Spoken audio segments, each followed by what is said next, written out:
पाकिस्तान के अंबेडकर जोगिंदरनाथ मंडल जो वहां देशद्रोही कहलाए और भारत में अछूत।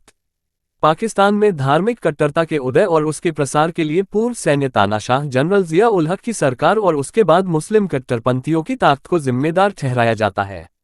लेकिन पाकिस्तानी इतिहास के एक अहम किरदार जोगिंदरनाथ मंडल ने 70 साल पहले ही तत्कालीन पाकिस्तानी प्रधानमंत्री को लिखे अपने त्यागपत्र में धार्मिक कट्टरता को बढ़ावा देने की बात कह दी थी। उन्होंने इसके लिए पाकिस्तान के सत्ता प्रतिष्ठान की मजहब को एक हथियार के तौर पर इस्तेमाल करने और फिर उसके सामने घुटने टेकने की नीति को जिम्मेदार ठहराया था।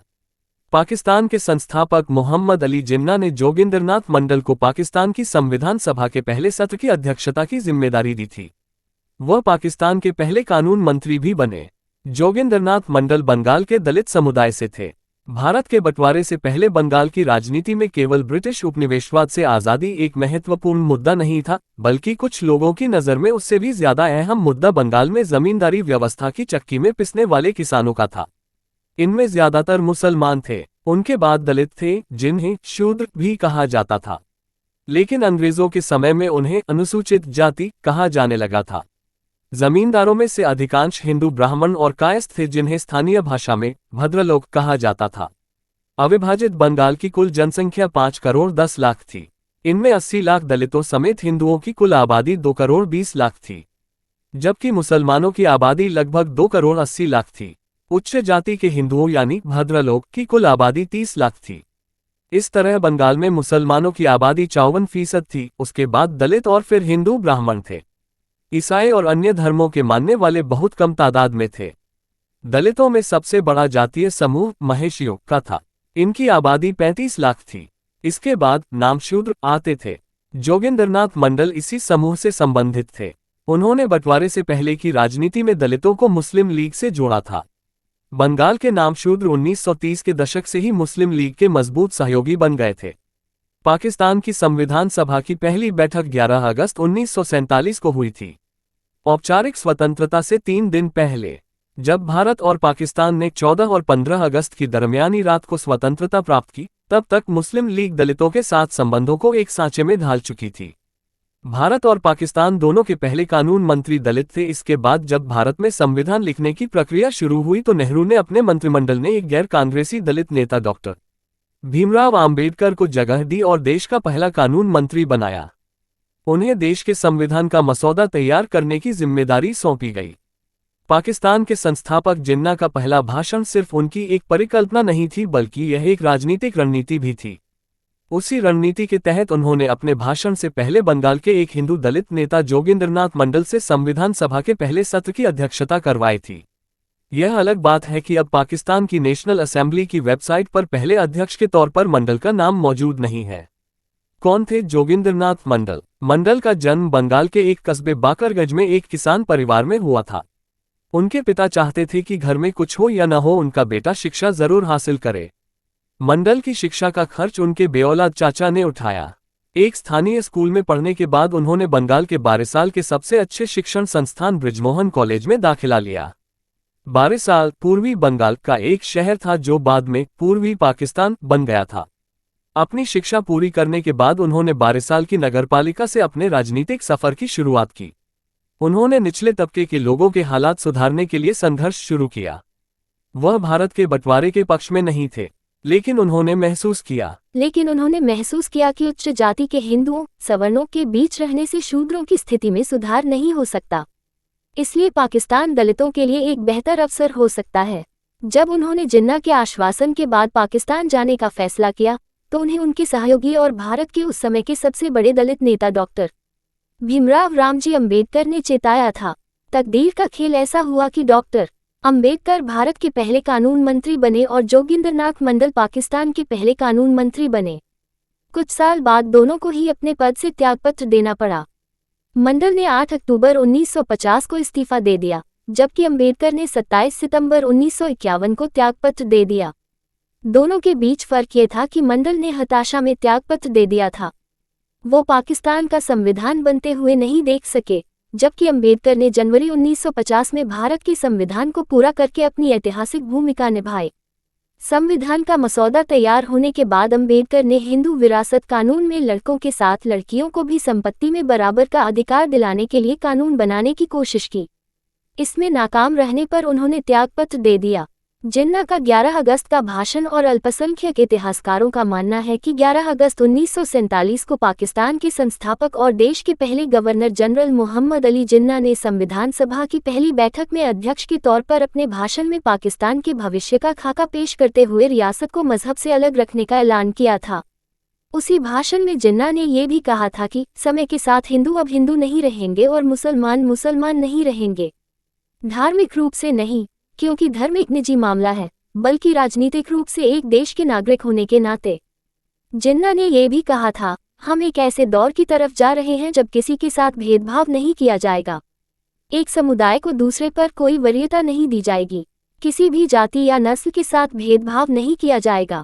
हम इस मूल सिद्धांत के साथ अपनी यात्रा शुरू कर रहे हैं कि हम सभी नागरिक हैं और हम सभी इस राज्य के समान नागरिक हैं। मोहम्मद अली जिन्ना के इस भाषण से एक दिन पहले संविधान सभा के कार्यकारी अध्यक्ष और पहले स्पीकर जोगिंदर नाथ मंडल ने अपने पाकिस्तान चुनने की वजह बताई थी। उन्होंने कहा था कि उन्होंने पाकिस्तान को इसलिए चुना क्योंकि उनका मानना था कि मुस्लिम समुदाय ने भारत में अल्पसंख्यक के रूप में अपने अधिकारों के लिए संघर्ष किया है, लिहाजा वो अपने देश में अल्पसंख्यकों के साथ न केवल न्याय करेगा बल्कि उनके प्रति उदारता भी दिखाएगा। अमेरिका के जॉन्स हॉपकिंस विश्वविद्यालय की गजल आसिफ ने अपने हालिया शोध पत्र Jogendra Nath Mandal and politics of Dalit recognition in Pakistan, Jogendra Nath Mandal और पाकिस्तान में दलितों की मान्यता की राजनीति में कहा है कि मंडल ने पाकिस्तान के निर्माण में दलित स्वतंत्रता के सपने को साकार होते हुए देखा था, लेकिन नए राज्य में हिंदू अल्पसंख्यक के आंतरिक अंतर को समझे बिना, यानी एक राज्य की विचारधारा के सामने जो अनुसूचित जाति और उच्च जाति के हिंदुओं के बीच अंतर के बिना अल्पसंख्यकों को एक इकाई मानता है, मंडल का विजन टिक नहीं सका। क्या पाकिस्तान ने मंडल के साथ ज्यादती की? प्रोफेसर निर्बान बंदोपाध्याय के मुताबिक ये जानना आसान काम नहीं है कि पाकिस्तान में जोगिंदर नाथ मंडल के साथ ज्यादती की गई थी या नहीं। प्रोफेसर बंदोपाध्याय भारत में गांधीनगर के कनावती कॉलेज के इतिहास विभाग के साथ जुड़े हैं। उन्होंने अम्बेडकर और मंडल पर एक महत्वपूर्ण शोध पत्र लिखा है।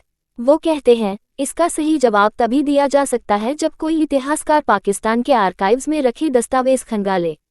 हालांकि मंडल ने अपने लंबे टाइप किए हुए इस्तीफे में अपना नजरिया साफ कर दिया था। यह इस्तीफा बहुत स्पष्ट है। वास्तव में सवाल ठीक तरीके से होना चाहिए। ये सच है कि नए राज्य के भविष्य के नागरिकों के लिए समान अधिकारों के जोरदार दावे जिन्ना ने किए थे, लेकिन उनके साथ तो खुद कुछ धोखा हुआ और कुछ बेवफाई की गई। प्रोफेसर बंदोपाध्याय का कहना है कि जिन्ना को इस बात पर पूरा विश्वास था कि धार्मिक राष्ट्रवाद के जिस राक्षस को उन्होंने जगाया था उस पर वो काबू कर लेंगे। उनकी यह सोच गलत साबित हुई। वो जिन्ना एक बहुत ही शरीफ आदमी थे, लेकिन उन्होंने अपनी ताकत का गलत अंदाजा लगा लिया था। आने वाले दिनों में उनकी अचानक मौत ने पाकिस्तान के चरमपंथियों को लगभग बेकाबू छोड़ दिया था। प्रोफेसर बंदोपाध्याय आगे कहते हैं, ये सिर्फ एक संयोग नहीं था कि मंडल को उस माहौल में पूरी तरह से अलग थलग कर दिया गया था। उनके लिए जिंदगी इतनी मुश्किल कर दी गई थी कि उन्हें पाकिस्तान छोड़कर भागना पड़ा। अगर उन्हें पाकिस्तान में किसी चीज से धोखा हुआ था तो वह जिन्ना का अपने अधिकारों के बारे में गलत अंदाजा था। Lahore university of management sciences के एक शोधकर्ता और इतिहासकार डॉक्टर अली उस्मान कासमी का कहना है, देश की पहली संविधान सभा के प्रमुख के रूप में एक दलित को नियुक्त करके कायद-ए-आज़म ने पाकिस्तान के दृष्टिकोण के बारे में बहुत साफ संकेत दिया था। यदि वे अल्पसंख्यक नेता को केवल प्रतीकात्मक प्रतिनिधित्व देना चाहते थे तो उन्हें एक मंत्रालय देकर खानापूर्ति कर सकते थे। अली उस्मान कासमी का कहना है, जिन्ना अल्पसंख्यकों के प्रतीकात्मक प्रतिनिधित्व से ज्यादा अहम बात पेश करना चाहते थे। इसलिए 1949 में उद्देश्यों के संकल्प ऑब्जेक्टिव्स ऑफ रेजोल्यूशन की मंजूरी के बाद मंडल का पाकिस्तान छोड़कर चले जाना इतिहास में एक बेहद महत्वपूर्ण मोड़ है, क्योंकि अब वह देख सकते थे कि नए राज्य पाकिस्तान का रास्ता जिन्ना के दृष्टिकोण से अलग हो चुका है। जोगिंदर नाथ मंडल को एक दिन के लिए संविधान सभा का अध्यक्ष चुना गया था। अगले दिन मोहम्मद अली जिन्ना को इसका अध्यक्ष चुना गया था, लेकिन पाकिस्तान की पहली कैबिनेट में मंडल को कानून मंत्री बनाया गया। जब तक जिन्ना जीवित थे उन्होंने उनसे स्पष्ट रूप से कोई शिकायत नहीं की। जिन्ना की मौत के बाद कई ऐसी घटनाएं हुई जिनसे जोगिंदर नाथ मंडल निराश हुए कि इस देश में अब अल्पसंख्यकों से किए गए वादों को पूरा करने वाला कोई नहीं था, बल्कि ऐसे लोग सरकार में आ गए थे जो बहुत शिद्दत के साथ मजहब को रियासत पर थोप रहे थे। इस पृष्ठभूमि में उद्देश्यों का संकल्प पारित किया गया। मियां इफ्तिखारुद्दीन को छोड़कर संविधान सभा के सभी मुस्लिम सदस्यों ने इसके पक्ष में मतदान किया था, जबकि एक को छोड़कर सभी अल्पसंख्यक सदस्यों ने इस प्रस्ताव का विरोध किया था। एक अल्पसंख्यक सदस्य ने तो यहाँ तक कहा था कि अगर कायदे आज़म जीवित होते तो ऐसा कोई संकल्प कभी पारित ही नहीं होता। विडंबना यह है कि प्रस्ताव के पक्ष में मतदान करने वाले एकमात्र अल्पसंख्यक नेता स्वयं मंडल थे। गजल आसिफ अपने शोध पत्र में कहती है, पाकिस्तानी अल्पसंख्यकों पर शोध करने वाले सभी शोधकर्ता इस बात पर एकमत है कि उद्देश्यों का संकल्प पाकिस्तान के इतिहास में एक ऐसा क्षण था जब पाकिस्तान को एक इस्लामिक राज्य बनाने के लिए अल्पसंख्यकों की सभी चिंताओं को पूरी तरह से नजरअंदाज कर किया गया था। विशेष रूप से दलितों का अपनी संवैधानिक हैसियत को मनवाना, जो किसी भी हालत में इन प्रस्तावों के विरोध में नहीं था। मंडल का इस्तीफा और भारत प्रस्थान। मंडल 1950 तक प्रधानमंत्री लियाकत अली खान के मंत्रिमंडल में बने रहे। इस दौरान उन्होंने बार बार प्रधानमंत्री से पूर्वी पाकिस्तान में दलितों पर अत्याचार की शिकायत की। फिर उन्होंने अक्टूबर 1950 में त्यागपत्र दे दिया, जिसमें उन्होंने अल्पसंख्यकों के भविष्य के बारे में अपनी निराशा का इजहार करते हुए उन कारणों का जिक्र किया जिनसे उनकी यह राय कायम हुई थी। उन्होंने अपने इस्तीफे में लिखा था कि सेना, पुलिस और मुस्लिम लीग के कार्यकर्ताओं के हाथों बंगाल में सैकड़ों दलितों की हत्या की घटनाएं हुई हैं। मंडल की बार बार की शिकायतों के बाद प्रधानमंत्री लियाकत अली खान ने मंडल से दलितों पर अत्याचार की घटनाओं का विस्तृत ब्यौरा मांगा, लेकिन अब समय निकल चुका था। मंडल ने अपने इस्तीफे में दलितों, अनुसूचित जातियों पर पुलिस और स्थानीय मुसलमानों की तरफ से किए गए अत्याचारों की घटनाओं का सिलसिलेवार ढंग से ब्यौरा दिया गया था। मंडल ने खुलना और बारिसाल अपने निर्वाचन क्षेत्र में हुई हिंसा का वही विवरण लिखा जो स्थानीय दलितों ने उन्हें लिखकर भेजा था। उन्होंने एक गांव में फसलों की कटाई की घटना का भी उल्लेख किया जिसमें एक मुस्लिम की मौत हो गई थी। इसका बदला लेने के लिए स्थानीय पुलिस और एक मुस्लिम संगठन अंसार की मदद से नामशूद दलितों के गांव लूट लिए गए। दलितों के खिलाफ होने वाले अपराधों की फहरिस्त ठीक वैसी ही थी जैसी कि बंटवारे के वक्त हुई हिंसा के दौरान देखी गई थी। अब इसमें दलितों के खिलाफ अत्याचार की घटनाएं भी शामिल हो गई थीं। मसलन जबरन धर्म परिवर्तन, महिलाओं के साथ दुर्व्यवहार, लूटपाट, जबरन वसूली, गोकशी और उनके पूजा स्थलों में रखी मूर्तियों का अपमान करना। भारत के बंटवारे पर मंडल के विचार। अपमान करना। भारत के बंटवारे पर मंडल के विचार। अपने इस्तीफे में भारत के बंटवारे पर जोगेंद्रनाथ मंडल ने कहा, हालांकि मैं समझता था कि मुसलमानों के प्रति उच्च जाति के हिंदुओं के रवैये के कारण भारत का बंटवारा मुसलमानों की शिकायतों का एक जायज जवाब था, लेकिन मुझे यकीन था कि पाकिस्तान के निर्माण से सांप्रदायिकता की समस्या का समाधान नहीं होगा। इसके विपरीत ये केवल संप्रदायवाद और नफरत को बढ़ाएगा। इसके अलावा मेरा दृढ़ विश्वास है कि पाकिस्तान का निर्माण मुसलमानों की स्थिति में सुधार नहीं करेगा। बंटवारे का परिणाम ये होगा कि स्थायी रूप से न सही लेकिन लंबे समय तक दोनों देशों के मेहनतकशों के लिए गरीबी, जहालत और दुखों का लंबा दौर रहेगा। मुझे डर है कि पाकिस्तान शायद दक्षिण पूर्व एशिया का सबसे पिछड़ा देश बन जाएगा। अपने लंबे इस्तीफे में जोगेंद्रनाथ मंडल ने जहां अल्पसंख्यकों के खिलाफ होने वाले अत्याचारों पर विस्तार से चर्चा की, वहीं ये भी कहा न केवल अल्पसंख्यकों को बल्कि पाकिस्तान में उन मुसलमानों को भी अपमानित किया जा रहा है जो मुस्लिम लीग और सरकार के भ्रष्ट नौकरशाहों के दायरे से बाहर हैं।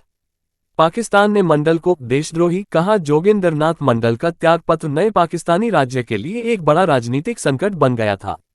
खासकर जब मंडल कलकत्ता चले गए तो उन्होंने पाकिस्तान पर और अधिक गंभीर आरोप लगाए। गजल आसिफ पाकिस्तान के राष्ट्रीय आर्काइव से प्राप्त दस्तावेजों के हवाले से लिखती है कि मंडल के बयानों को धोखा कहते हुए उन्हें झूठा, गद्दार और कायक कहा गया।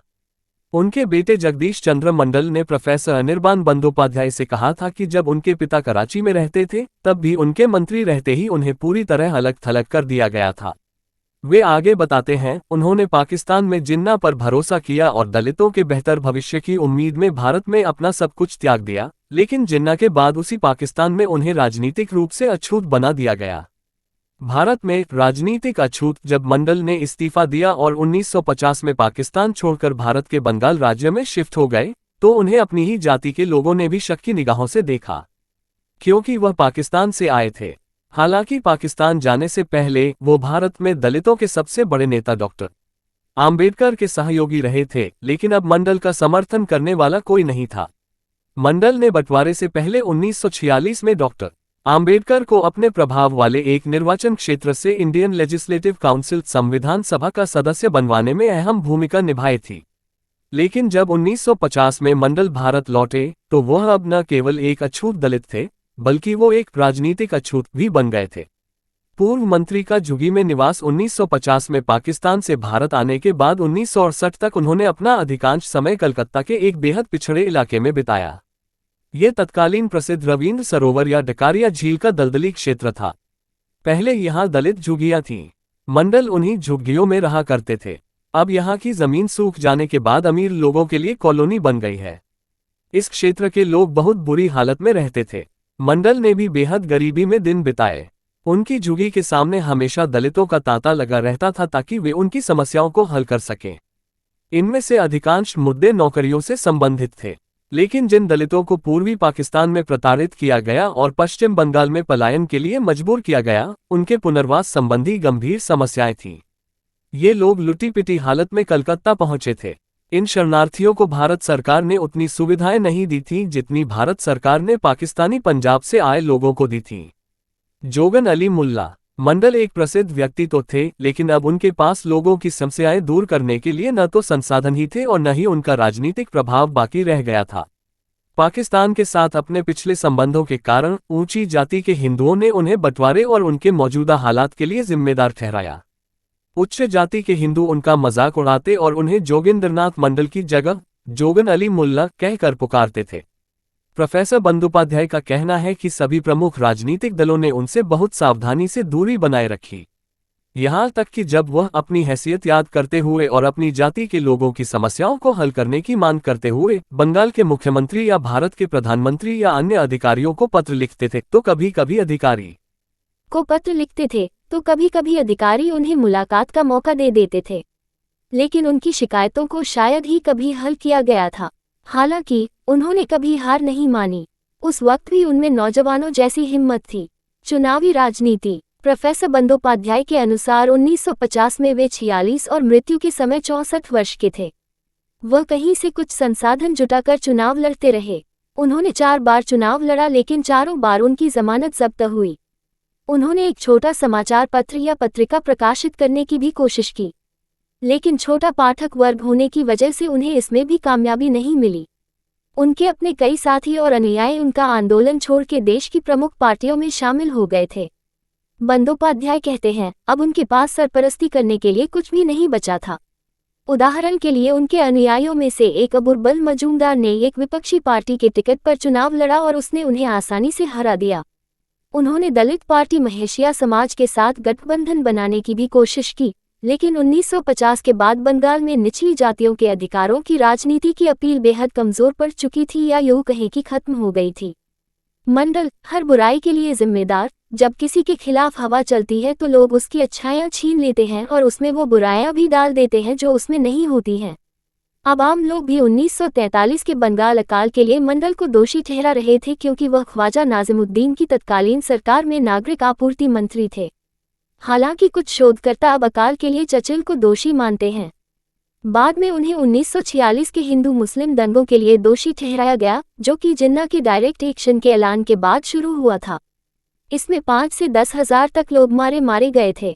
उनके अपने समर्थकों ने सरकारी मशीनरी से पुनर्वास, नौकरियों और अन्य लाभों के लिए प्रमुख राजनीतिक दलों में जाना शुरू कर दिया था।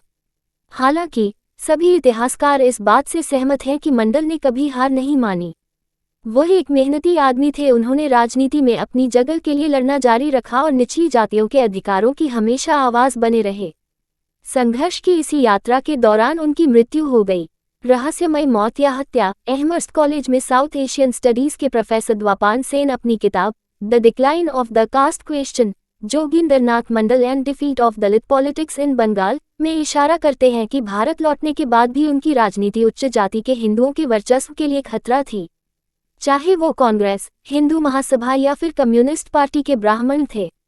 अमेरिका में टफ्ट्स विश्वविद्यालय में इतिहासकार डॉक्टर आयशा जलाल कहती हैं, मंडल के पाकिस्तान छोड़ने और भारत वापस जाने के फैसले का कारण धार्मिक कट्टरता थी, जिसने उन्हें मुस्लिम लीग के नेताओं के लिए अस्वीकार्य बना दिया था, जिन्होंने नए देश के प्रति उनकी निष्ठा पर महज इसलिए सवाल उठाए क्योंकि वह एक नीची जाति के हिंदू थे। वीडियो कैप्शन, भारत के चौथे वायसराय लॉर्ड मेयो की हत्या करने वाला पठान। मंडल ने लियाकत अली खान को एक पत्र लिखा था। इसमें उन्होंने पाकिस्तान छोड़ने और भारत वापस जाने की वजह बताई थी, लेकिन दुर्भाग्य से उन्हें भारत में भी स्वीकार नहीं किया गया। डॉक्टर सेन कहते हैं, स्वतंत्रता के बाद जाति आधारित जन आंदोलन अब भारतीय नेताओं के लिए स्वीकार्य नहीं था। इसीलिए प्रोफेसर सेन कहते हैं, समस्या यह है कि मंडल जैसी हैसियत और विचारधारा वाला राजनीतिज्ञ अपने पुराने कारनामों का इस्तेमाल करने के बावजूद क्यों किसी भी निर्वाचित निकाय का सदस्य नहीं बन सका, जबकि वो बंगाल के दलितों नामा शूद्रों के बीच बेहद लोकप्रिय थे। आज़ादी और भारत के बंटवारे के पहले के अपने शानदार राजनीतिक करियर के बावजूद मंडल का अपने जीवन के आखिरी दिनों में राजनीति में अछूत बनकर रह जाना क्या साबित करता है। हालांकि वो बंटवारे से पहले 2 बार बंगाल के मंत्री रहे। डॉक्टर आम्बेडकर को 1946 में भारत की अंतरिम सरकार के लिए काउंसिल का चुनाव जितवाया, खुद भारत की अंतरिम सरकार में मंत्री रहे, पाकिस्तान की संविधान सभा के पहले अध्यक्ष बने। इसके बावजूद वो भारत आकर राजनीतिक अछूत ही बने रहे। जोगिंदरनाथ मंडल ने कांग्रेस के साथ संबंधों में सुधार करके 1952 में और फिर 1957 में उत्तरी कलकत्ता से चुनाव जीतने की कोशिश की, लेकिन हर बार नाकाम रहे। उस वक्त वो बेहद पिछड़ा इलाका था और दलितों के लिए आरक्षित लोकसभा क्षेत्र था। जोगिंदरनाथ मंडल की राजनीतिक पार्टी पर शोध करने वाले पुरकायस्थ विश्वास का हवाला देते हुए प्रोफेसर सेन लिखते हैं, आज भी वे उच्च जाति के हिंदू उन्हें दलितों को अपनी प्रजा मानते हैं। उच्च जाति के शासक वर्गों में से कोई भी नहीं चाहता कि उनमें दलितों में अपना खुद का नेता उभरे। वो दलितों के बीच उनके नेताओं के देवता बन जाने से डरते हैं। भारत में मंडल के विरोधियों ने भी उन पर प्रतिक्रियावादी होने का आरोप लगाया, क्योंकि उनके विरोधियों के अनुसार उन्होंने पूरे समाज में न्याय स्थापित करने के बजाय केवल दलितों के कल्याण की बात की। मंडल ने व्यंग्यात्मक रूप से कहा था कि जब गांधी दलितों के लिए काम करते थे तो उन्हें महात्मा कहा जाता था, लेकिन जब एक दलित ने दलितों की भलाई के लिए काम किया तो उसे प्रतिक्रियावादी कहा गया। अपनी किताब में प्रोफेसर सेन ने भारत लौटने के बाद मंडल के 18 साल के राजनीतिक संघर्ष के इतिहास को याद करते हुए कहा कि उन्हें कई बार झटका लगा, लेकिन जब 1968 के चुनावों में उनकी सफलता की संभावनाएं साफ नजर आने लगी थी तो उनका देहांत हो गया। उस वक्त तत्कालीन संयुक्त मोर्चा सरकार के मुख्यमंत्री कांग्रेसी के अजय मुखर्जी थे। वीडियो कैप्शन, वाइस चुना मनमोहन सिंह की शख्सियत और उनके कार्यकाल के किस्से। जोगिंदरनाथ मंडल की मौत 1968 में हुई थी। एक नाव से नदी पार करते समय उन्हें दिल का दौरा पड़ा। नाविक के अलावा उस समय वहां कोई गवाह नहीं था। उनका पोस्टमार्टम भी नहीं किया गया था। ये बात उनके पुत्र जगदीश चंद्र मंडल ने अपनी किताब में कही है। उनके बेटे ने कई साल बाद अपने पिता के लेखन के साथ खंड प्रकाशित किए। प्रोफेसर अनिर्बान बंदोपाध्याय कहते हैं कि दोपहर की यात्रा पर जाने से पहले उन्होंने खाना खाया और पूरी तरह स्वस्थ थे। वह शाम को एक राजनीतिक रैली में भाग लेने के लिए जाने वाले थे, लेकिन उनके बेटे ने जोर दिया कि वो वहां न जाएं। मंडल को बताया गया कि उनकी गैर मौजूदगी जटिलताओं को जन्म देगी। हालांकि मंडल की मौत के सही कारण का पता नहीं चल सका है और अब कभी पता चल भी नहीं सकता है। लेकिन दूसरी ओर प्रोफेसर सेन ने अपनी किताब में लिखा है कि निश्चित तौर पर यह तय नहीं कर सकते कि उनकी मृत्यु कैसे हुई। लेकिन जोगिंदरनाथ मंडल के पुत्र जगदीश का कहना है कि उनके पिता के शरीर की स्थिति ऐसी थी जिससे लगता था कि उनकी मौत प्राकृतिक नहीं थी। इसलिए उस समय के राजनीतिक हालात और उनके मृत शरीर की स्थिति के बारे में बयानों को देखते हुए प्रोफेसर सेन इसे रहस्यमयी मौत करार देते हैं और संदेह व्यक्त करते हैं कि उन्हें जहर दिया गया था। जो उन्होंने लिखा है वह एक रहस्यमयी परिस्थिति में मर गए, ये संदेह पैदा करता है कि उन्हें मारा गया था। मौत जैसी जिंदगी। प्रोफेसर सेन का कहना है कि सब बातों को अगर जमा करके देखें तो ऐसा लगता है कि मंडल ने कभी यह नहीं माना कि पश्चिम बंगाल में दलित राजनीति असंभव है। न ही उन्होंने उन अज्ञात बाधाओं को बहुत मजबूत माना जो हमेशा उनके पैरों में बेड़ियों की तरह पड़ी रहीं। बहरहाल मंडल के करीबी एक वकील ने यह दावा जरूर किया है कि उन्होंने ढलती उम्र में एक बार मंडल को ये कहते हुए सुना था, मुझे एहसास हुआ है कि मौत से बदतर जिंदगी कैसी होती है। मंडल ने पाकिस्तान आकर कितनी बड़ी गलती की, या ये गलती थी भी या नहीं, ये तय होना अभी बाकी है। प्रोफेसर सेन के अनुसार बंगाल में दलित राजनीति उनकी मृत्यु के साथ ही हार गई थी। लेकिन 21वीं सदी में जब अतिवादी हिंदू एक बार फिर न केवल अल्पसंख्यकों के लिए बल्कि दलितों के लिए भी जीवन मुश्किल बना रहे हैं, ऐसा लगता है कि भारत में एक नए जोगिंदरनाथ मंडल की जरूरत जन्म ले रही है।